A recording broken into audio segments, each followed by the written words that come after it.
Welcome back to On The Ascent Health. I'm here today with Dr. Ade from Rejuvenate Health and Wellness here in Anchorage.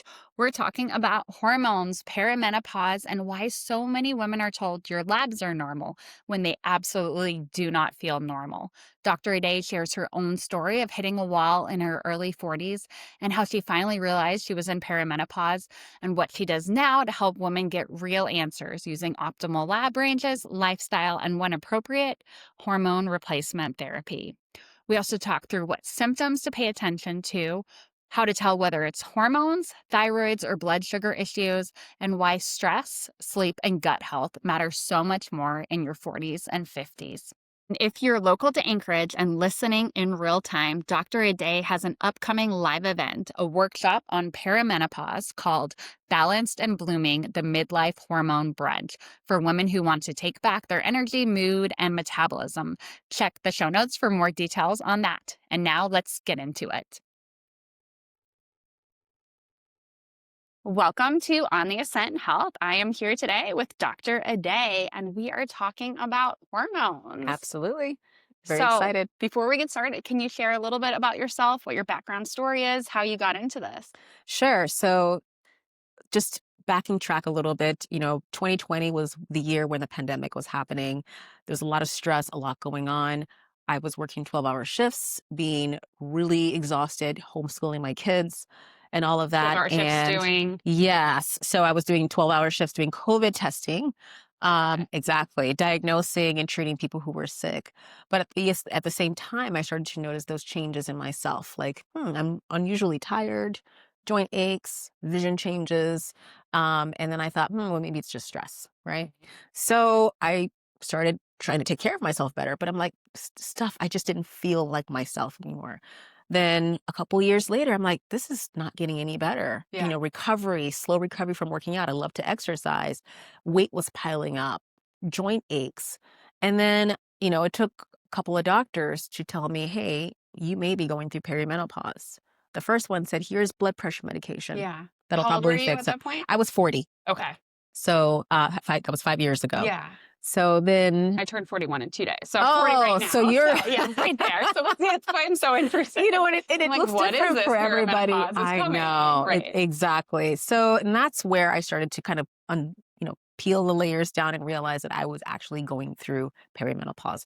And you won't necessarily see that on labs, right? It was just symptoms. Right. So once I figured that There out, I wasn't was able anything to else underlying. There was no underlying long COVID nothing. or It okay. wasn't long COVID. Of course, you probably would get diagnosed with that because what else could it be, right? Right. We were just getting through the pandemic. And it was when I figured out it was my hormones and how to eat for my hormones through this change was when I started to feel better. Okay. So that's what led me to say, hey, if I'm going through this, other women are doing the same. So I needed to do something to help other women as well. Right. And what's your medical background licensing? So I'm a nurse practitioner. I have a doctorate in nursing, and basically, research-based, clinical research-based degree. Awesome. And I did get an MBA with that as well, just for the business side of things. And that really helped me open up the That was practice, smart. Rejuvenate That Health and was smart. Wellness. It's like most medical degrees, you get no business. No, nothing with at it. all. So, but it's been quite a journey. But the last 3 years of serving women at Rejuvenate has been amazing. Just seeing women thrive once they figure out what's going on with them. So did you leave like nursing and then go full time into your like nursing the hospital and just go full time into your own Yes, practice? yeah. So I was working as a nurse before I became a nurse practitioner at the bedside. Transitioned into nurse practitioner, Yeah. prescribing, diagnosing, and then from there opened my practice. Just right into Yeah, it. Awesome. yeah. Okay. So let's talk about what is perimenopause? When do we need to look out for it? You said I think earlier this week was World World Perimenopause Day. Didn't Perimenopause know that Day, was it's a a thing too. real Yeah. thing. Yeah. So perimenopause is really a time for women when you start to transition to menopause. And I'll talk a little bit about what that is. But perimenopause you can go through it for 3 years, or it can be 10 years Okay. of a time when your hormones are naturally declining. Yeah. And your hormones are made in your ovaries. So your ovaries start to age. So that also causes a decline in the hormones. Because if you're not trying to have a baby, Right. your body's like, well, okay, well, we don't really need all these hormones to prepare for making a baby anymore. Mm-hmm. And at some point, when you hit menopause, which is 12 months after your last menstrual cycle, is Okay. considered menopause. Got it. Yeah. And when do people typically hit it? And there's like a broad, right? Early It's perimenopause, very late, broad. You can have someone at the age of 40 right? Is that on the go through early side? menopause. That Oh, is that's considered early for early menopause. for menopause. Yeah. Perimenopause can last very long. It can be from when you're 35 Mm, to 50. I mean, there's okay. no set time, but we are finding that more women are going through perimenopause earlier at That's what I was earlier wondering. ages. Okay. Exactly. And then also, if you get your ovaries and your uterus removed, you can go into Oh, early sure. menopause because those, you don't have your ovaries anymore to make hormones. So it can vary depending on the person. Is there an average age that people should expect For it? perimenopause, I would say 40 Okay. plus. That's usually when women will notice changes and they're subtle. So unless you're Yeah. tracking your I'm symptoms and listening. correlating Yeah. them, for me, it was vision changes. I was like, I can't see up close anymore. So my Interesting. vision Okay. started to change. Now I wear glasses. Okay. So the Um, reading glasses Reading correlated. Yeah. glasses. Oh I'm yeah, not on that you've yet. got I hormone can do. receptors everywhere. You've got Okay. testosterone receptors in your eyes. You've got estrogen receptors. So it's going to affect different parts of your body. Yeah. Gut issues. Women will start to say, "Yeah, I used to drink milk. I Mhm. can't tolerate milk anymore." So your gut I'm alcohol bacteria is also intolerant as alcohol. of like six You're months now. alcohol intolerant. Yeah. Yeah. All of a sudden I turned beet red with like Oh one my drink. So I was like, goodness. let's Google it. I'm like, Yeah, our bodies change yeah. so quickly as we get older. So and if it's not the same for everyone. Palpitations. There's some women will say, Okay. I have all this thing skipping a beat all the time. Yeah. And you get diagnosed with the heart condition, but it could be just perimenopause. Oh, interesting. Yeah. Yeah. It's I think one woman actually came in one day and said she was pre-diabetic. And I said, well, have you talked to your doctor about other things that might be going on? We checked her hormones and she was already almost on the verge of menopause. She was already Okay. skipping her periods a lot, but maybe it's 2 years, maybe it's 5 years. We don't know. But unfortunately, when you lose your hormones, you can become more insulin resistant if you're not Okay. careful. So your blood sugar start to go up if you're not lifting, if you're not, working out and exercising. So it's interesting how women's health is really linked to your hormones as you Right. get older. And unfortunately, back in those times when maybe our grandmothers or great grandmothers, they had they probably don't have access to a lot of the research we have now. Right. Right. So unfortunately, they probably didn't get those results like, hormone replacement, for example, Right. or learning about nutrition or eating differently for your body. All of those things really matter as you get older. So, Interesting. Yeah, yeah. it's funny for me because I just came out of having kids. Like my youngest is about to be 3. Yeah. Stopped breastfeeding almost a year ago now, so I'm still on like that roller coaster ride of Oh my, transitioning yeah. from and then everyone else is talking about perimenopause. I'm like, I just finished having kids and finished breastfeeding, and like the hormone changes after that are It big changes. too. So Yes. I don't Yes. know where exactly like how much of that is coming down. Yeah. And that's why, Because that unfortunately, estrogen's really low too while you're breastfeeding. So I feel like absolutely. And that's another thing too. Hormones doesn't necessarily mean when you're going through perimenopause. Women that just have children, especially after, postpartum depression is a thing. That's all mhm. hormonally related. And usually it's because the progesterone levels also drop too. Right. So, sometimes even replacing that may help women too. Interesting.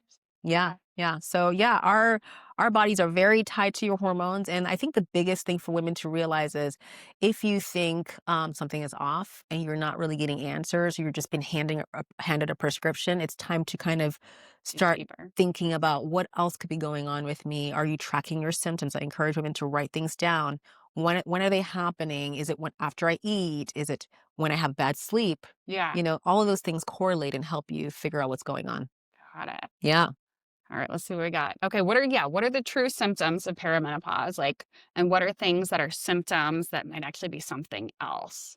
That is a great question. So perimenopause, I feel like now that there's so much attention to it now, we're finding out it can range from hot flashes and night sweats, which is the most common one, Palpitations. heart palpitations, joint aches. I know a woman that came to see us and was diagnosed with fibromyalgia. Right. And she was already on medications for that. And I told her, I said, you know what? Why don't we consider trying you on hormone replacement? You lose testosterone as you get older. So testosterone can help with joint mobility, can help with building muscle and things like Right. that. So we started her on testosterone therapy. Yes, women do need testosterone, not just Mhm. men, Yeah. regardless of what Yeah, we anybody actually have tells you. more, right, more testosterone. No, men have more estrogen than they have testosterone. What Yeah, is that stat? so yeah, so Here's fun. so women make testosterone, but testosterone can also aromatize into Right. estrogen. So if you're losing your testosterone too, it'll impact things, right? Makes sense. So we started her on hormone replacement, and guess what? She was weaned off all of her medications. She did It's not have, awesome. yeah. It's all related to, I look at hormones as, you have receptors, which are lock and key. So the hormones attach to the receptors in your body, in your Mhm. cells, right? So if you don't have enough of that, all the things that they normally do, it makes sense that things will start to decline. Joint Right. aches, vision, the brain fog, the bloating and the Right. gas, because, it also impacts your gut health.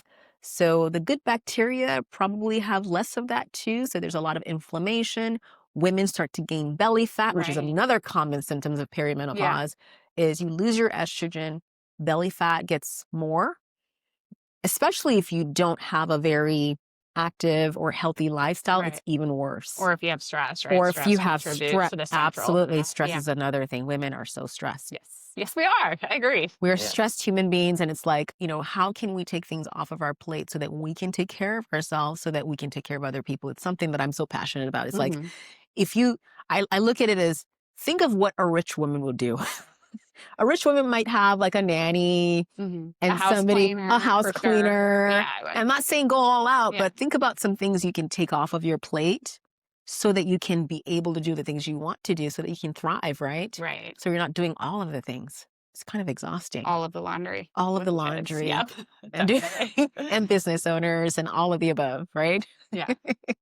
So how do people know if it's perimenopause or if it's thyroid, but probably related, adrenal Mhm. fatigue? Is it you need to go in for lab testing?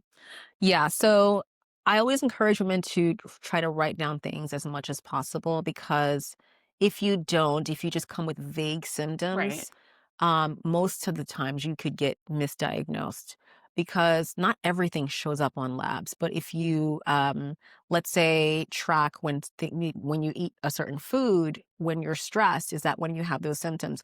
And then taking that and marrying it with what the labs show. Now, there are labs that can check for sensitivities to foods. There are labs that can check your thyroid.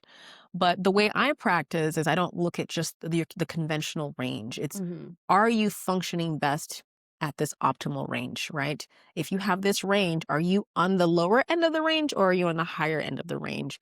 And are you physically getting those symptom relief? Yeah. So that's where you need to go to someone who's looking more optimal health. So we can check your thyroid, we can check for your insulin, not just your blood sugar, because even if your blood sugar is not high, but your insulin is high, Yeah. you might be insulin resistant, which means you Like tend to the have higher A1C blood is what you're sugar. looking at. Your Okay. A1C will tell us how well your sugars have been doing the last 3 months, but sometimes that's not enough, especially for women that are navigating perimenopause, right?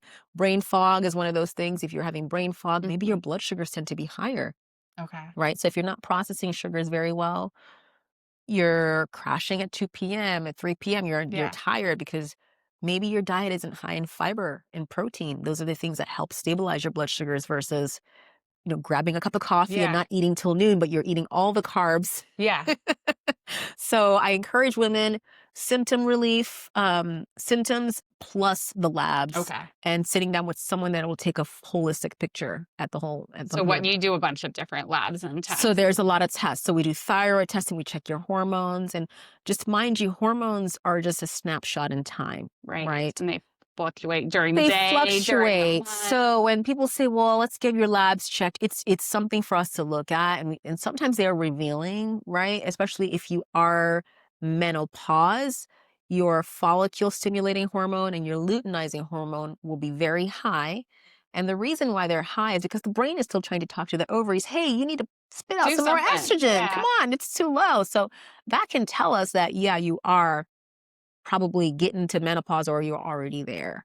But other than that, it's really symptoms, right? Are you having any periods? If you've had no periods for a year, then most likely you are menopause, meaning you are not having any more periods anymore. There's nothing going on. It's just You're done. menopause. Yeah. You're done. So, yeah. Cool. Is there a what did I Here's my question. Okay, so we talked about people are so often told that their labs are normal. Is there a good starting point, like for people? Just check this or rate symptoms, and then if they don't correlate with your labs, Yeah. So most times labs are very basic, and it's not that there's anything wrong with that. In the insurance model, right, where you have to right? pay for, you don't want to order all these tests and then you're ending up with a huge bill, right? Right. So most times you would get a CBC, which will kind of check if you're anemic, if there's any immune Mhm. issues going on, if there's an infection. You might get a liver function test. You may get your blood sugar checked, but it's not looking at other things like, for example, thyroid disease, we just Right. talked about. I will see a lot of women who will come in with what's called Hashimoto's disease, which is Right. basically an autoimmune, basically your body's kind of attacking at the thyroid, thinking that there's something there that shouldn't be there. And that's caused by a lot of different things, whether you have, gut issues that's leaking into your bloodstream that's Mhm. causing autoimmune issues. It could be hereditary. It can be a whole lot of things. And we have a lot of things in our environment that could cause autoimmune issues. Right. Stress also, right? So labs are great and they can get very expensive. But again, it's also looking at your whole picture. How are you handling stress? Stress can wreak havoc on the body. I mean, checking a cortisol level, if you want to check labs, one of the Right. things we'll check is your cortisol, and women will come in with 30 early in the morning. It's like, you didn't sleep at all. You are ready to go. You're running from the tiger every day because your body is supposed to produce cortisol, right? But not Right. constantly. So if you're chronically stressed, you're definitely not relaxed. Right. Your body eventually will stop producing so much that it's just kind of like you're flat and you're just surviving at Right. that And that's when point. the coffee doesn't do And that's when anything. the And coffee yep. does nothing and you're just in survival mode every day. So telling women to just, if they were working out 7 days a week, even just stop. Just stop things. Let's bring your cortisol level to a good point again. Gentle stretches, yoga, meditation, anything that's going to calm the nervous system so you don't feel like you're running from the tiger Right. all the time can make a huge difference. And then your body wants to lose fat.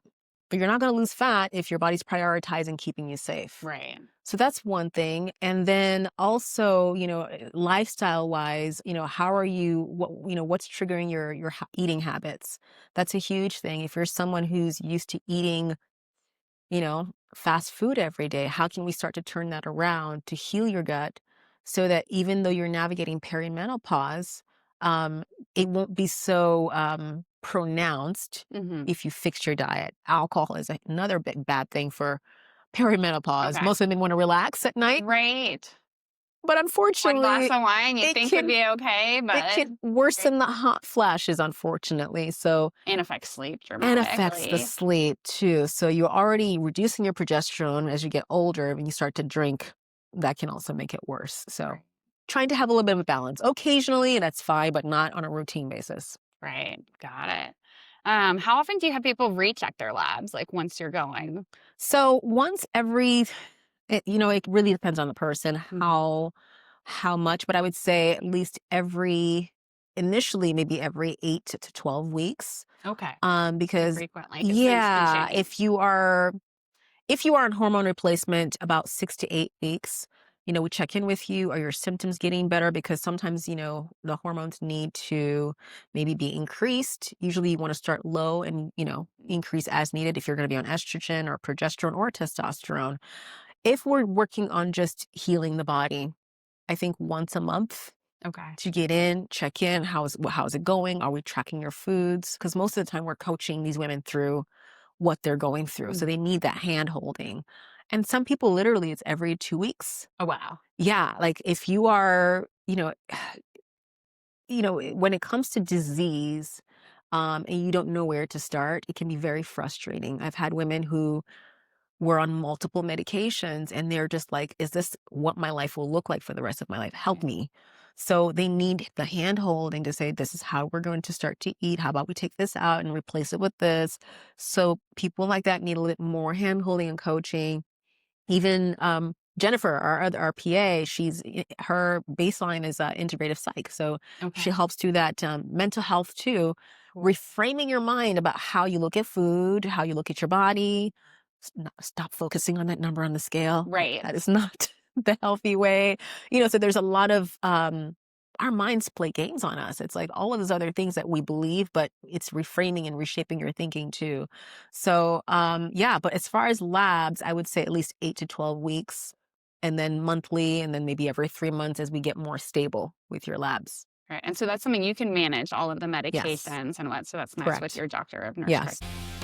Thanks so much for listening to On the Ascent Health. We kept today's conversation short, well, because of an audio glitch. But good news, if you want to hear more, Dr. Ade has a workshop at Lusac Library on December 6th. It's called Balanced and Blooming, the Midlife Hormone Brunch. It's for women 35 to 60 who are ready to understand hormone replacement therapy, midlife metabolism, and how to actually feel like themselves again. There's a link in the show notes.